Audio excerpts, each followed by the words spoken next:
pay attention to what's happening with Alex Jones, with MTG, with Tucker Carlson, and Megyn Kelly. It's critical that you see the strategy of what they're talking about. You can disagree with what they're saying, but in this next clip, Alex Jones and MTG go scorched earth on Donald Trump and the Republican Party, and I'm going to tell you exactly why they're doing it. Didn't it all start really going downhill? You were already being critical, 8-9 months ago, but was it when they ran Elon out? Elon said Trump's in the Epstein list. Wasn't it Elon? You were already being critical, but if I have to say who first really came out hardcore, it was Elon Musk, give him credit, and then MTG. It was him and then you. Right, because so Elon led DOGE in the administration, and I was chair of the DOGE subcommittee. And so we saw it before anybody, that they were unwilling to truly do this work, to get rid of the waste, fraud, and abuse, to totally gut the government. They refused to do it. So you went in there with a pure heart, so did he, and then it got killed. Yeah, it got killed. DOGE is totally done, which DOGE was one of the most popular things, along with border security, mass deportations, DOGE. These were in America First, lower inflation, lower the cost of living. Those were the core components of the campaign. So I'm going to jump in here for a second. You can sit here, and I've heard it all before. Oh, MTG's a washout, and she's a nothing. And Donald Trump has obviously been attacking her since she wanted to push for the Epstein file release, and where she was critical of the efforts in Iran in June with the bombing. That said, she's exactly right. Those were the lead issues that were driving Republican voters out. I have a screenshot here of some of the exit polls that took place in 24. Immigration, economy, crime, foreign policy was way down at the bottom. Immigration and economy were towards the top of the reasons why Donald Trump got put back into the White House. So MTG's exactly right with what she's saying, which is the distraction from the true America First issues of border security, of mass deportation, and of the DOGE, which it would be obviously all the fraudulent activity and government waste. All of that, all of Elon's efforts are for naught. This DOGE basically was closed. I know that Tim Burchett is presently leading the subcommittee. I've heard nothing on what they're up to and nothing on what they've done as of late. That if it's still going to do anything before the midterms, they got to move, because everything that's saying right now that you can look at for a poll is saying that the Republicans are going to lose the House and the Senate in the midterms. And if that's the case, DOGE subcommittee's gone. My God, gut the deep state. That Exactly. was what we wanted so bad. Hold people accountable, for the love of God. Put Anthony Fauci in jail. Put people in prison for what they've done to the American people. They killed Todd Blanche, killed all the investigations. Now he's the head of all those investigations. So who's Todd Blanche? Todd Blanche is Pam Bondi's replacement, interim replacement, and there's chatter that he's going to just go from interim to permanent for the Attorney General position. So all of these investigations that Marge is talking about were put right in front of Todd Blanche, and he's putting them on ice. They're not going anywhere. Yeah, and nothing will happen. That's the other thing. So here, going forward in the future, Alex, I believe this is the discussion that we need to keep having. And we are, me and you and others, and we do it offline, and it's important. And we need to make sure that we're in control and we are guiding the ship, because President Trump is soon to be the past. And everyone needs to learn to start looking past him. President Trump is going to be gone very soon. And we have to build a future for our children and our grandchildren. And that's the part that's most important to think about. So I'm going to go one step further than what MTG said. And again, I want you to establish this fact. Did she say anything that's wrong in that clip about what America First is and what we've gotten in return? I think we could all agree many of the foundational drivers of getting Donald Trump back in from an America First platform are in question or in doubt. So the bigger question is, why do you see MTG Alex, Tucker, Megyn Kelly, and others positioning themselves against and messaging that the Republican Party is useless and captured. Donald Trump is captured. They've said that explicitly, each one of them. There's a reason why, and I want you to connect the dots. If the Republicans lose the majority in the House and the Senate, which every indicator is showing that they will do. If you look at this screenshot right now, which party is going to control the Senate? It's going to be the Democrats. We're losing momentum. There's another screenshot that I have that the Democrats are going to take back the House. So if this happens, again, just take your crystal ball and think about this. Donald Trump is no question going to get impeached. Who will take his place if he gets booted? J.D. Vance. J.D. Vance is the lead candidate and the preferred candidate for Marge, for Alex Jones, for Tucker Carlson, for Megyn Kelly. Each one of them have explicitly said that they are aligned with where JD is. Now, keep in mind, JD is being tasked right now with trying to strike a peace deal in Iran. He may or may not be successful this coming weekend. But look at what happens now if these two things happen. And I think there's a high likelihood of it. We lose majorities. Democrats start to go after Donald Trump, impeach him in the last couple attempts. That'll probably take more than one. And then J.D. Vance is in. So J.D. Vance is now in as president going into the 28 election.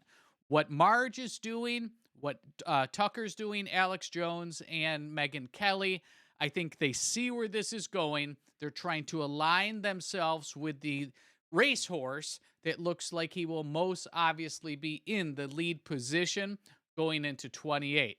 28, if we don't keep the White House with the Republican candidate, and if we don't claw back the midterm or the potential for a midterm win for the Democrats, we're toast.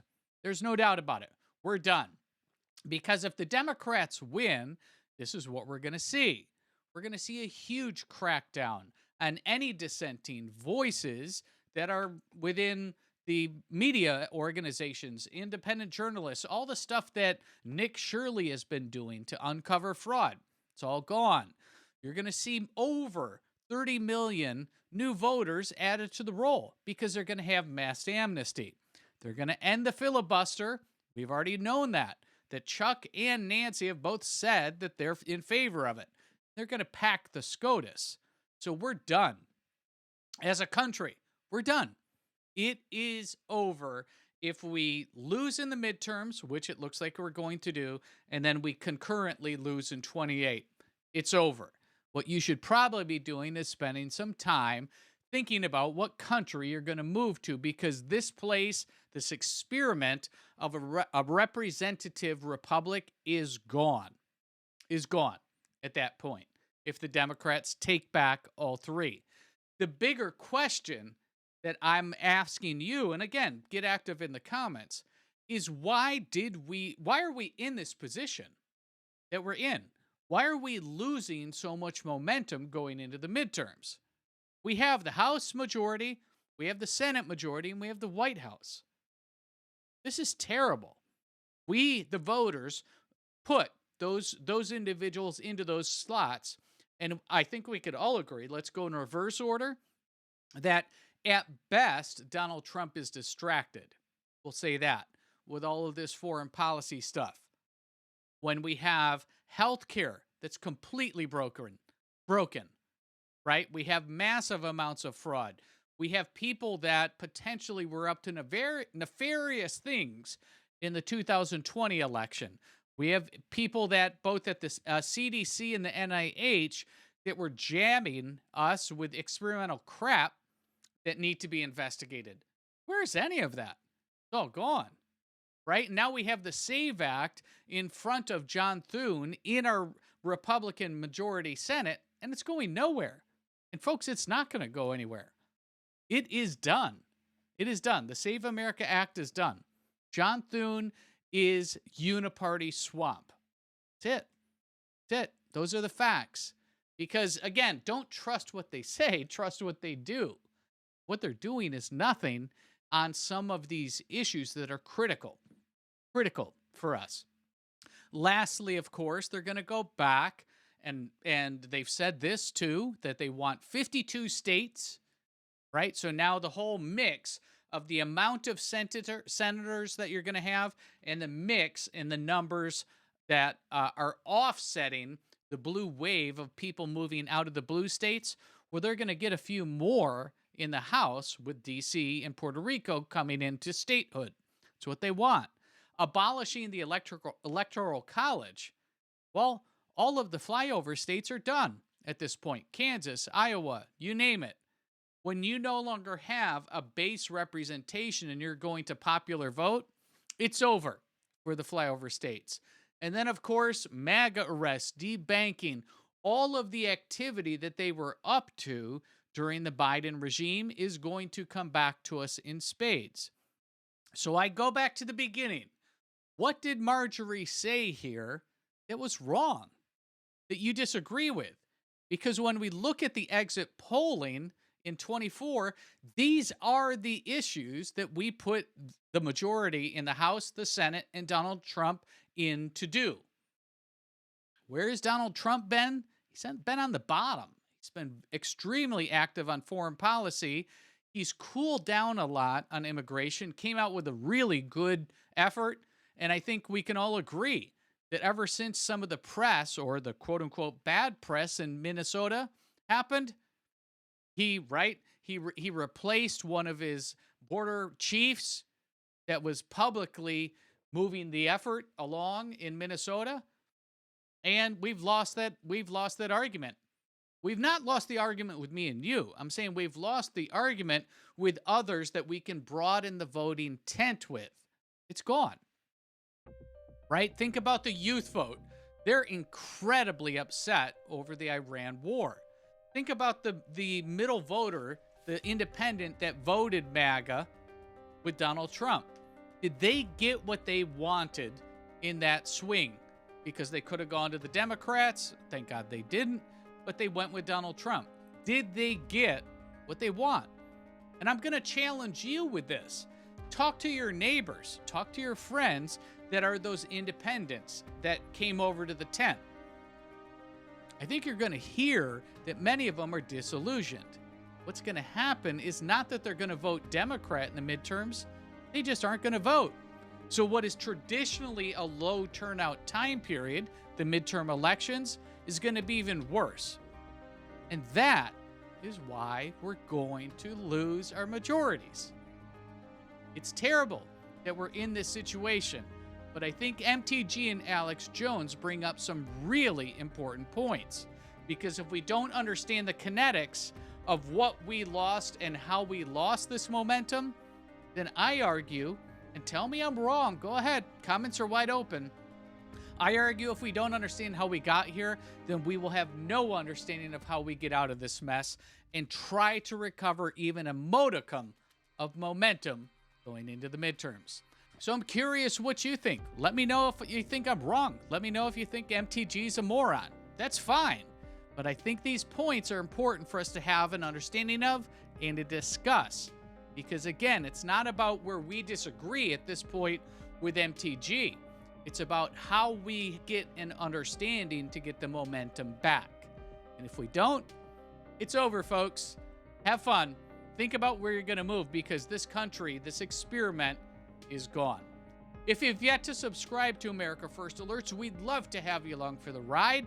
Definitely hit the subscribe button. And the very next story is so apropos to what we were just talking about here with MTG, where I go over not only the polls that we just saw here, but some other information that's going to be key for you understanding what we're doing here in answering the question of why we lost the momentum and what we have to do next to get it back.